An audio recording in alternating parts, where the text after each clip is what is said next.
Just like any artist, you have a vision in your head, and sometimes what actually comes out of your hands is not what's in your head, but what comes out of your hands is almost better than what's in your head.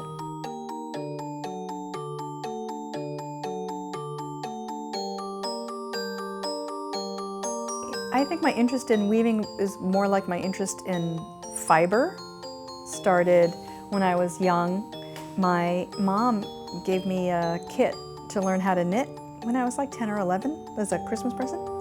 And it had patterns in there for like a hat and mittens, and I learned how to knit, and I really enjoyed that, making something from the wool. And then it was something that I could wear and I could use. We want to get it really close here. So let's see if 8-footers are going to do it. Right there, yeah? This is like, I mean, that's long.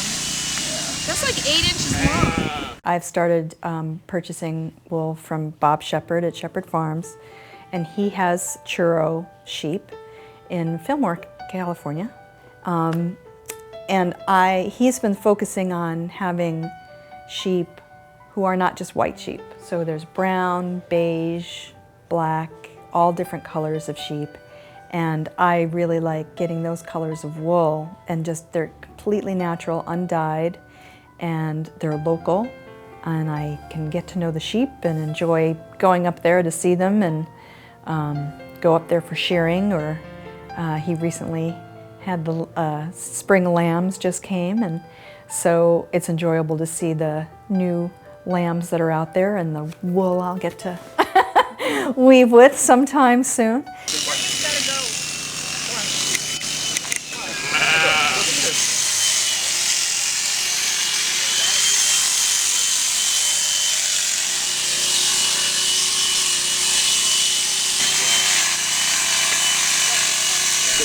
Bob and I will go through the wool and skirt it, which is going through and taking out all these little short bits that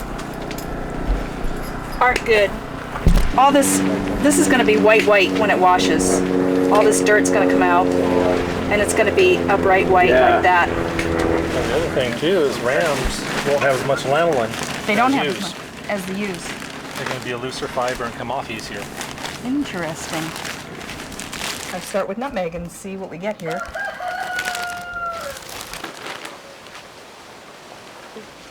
Don't get the skin. So nutmeg is 3 7/16. This wool has a really nice sheen and a texture when it's woven, and it's also like I said before, it's soft to the hand, but you wouldn't want to wear it next to your skin. But for a rug, it has a really nice soft, so if you walked on it barefoot, it would feel really good.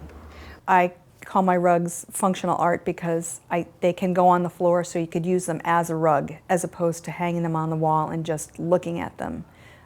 Functional art could be handmade pottery or glassware that you use, that you don't just buy and never touch again. Tapestry style is when they're the warp strings that are tied onto the loom, and then the weft is the material that I weave in that creates the design that I weave. If the color was the same straight across, if I was weaving just one color, that would not be tapestry. It would just be straight weaving, and the structure is that the weft goes from one side to the other and then back again. But tapestry style is individual colors are stopping and starting as the design goes across. I'm gonna just weave that color, pick up the next color, pick up the next color, and then going back the other way, so it doesn't go completely from one side of the rug to the other. With tapestry weaving, I have to think a lot while I'm weaving, because as I said before, when I'm doing the design, I have to make decisions as I go, because I do it in that painterly fashion. So I might not continue to do the shape or the color, or I might change my mind as I'm going along, and I have to think about it more as I'm working it. My graphic design background, I think, influences most everything I do. I think it's influenced me by maybe being a little bolder with color and shape. I would describe my designs as very graphic and geometrical, abstracted if they're from nature inspiration. There's interpretation there and room for people who are looking at the art to make their own decisions about what's going on.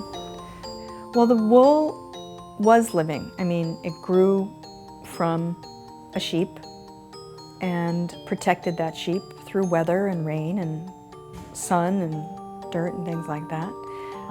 The fibers have a lot of luster in them, and I think that's part of the life that was there. So that energy is kind of carried through into the fiber, and then when I use the fiber to make a rug, I think that energy is still there, so I'm putting my energy into it at that point. The energy of me like beating it in and making it a really tight, strong rug is there, and the creative thought energy too. So that all kind of ties in. And then when somebody takes it home, I think there's, that energy is still there.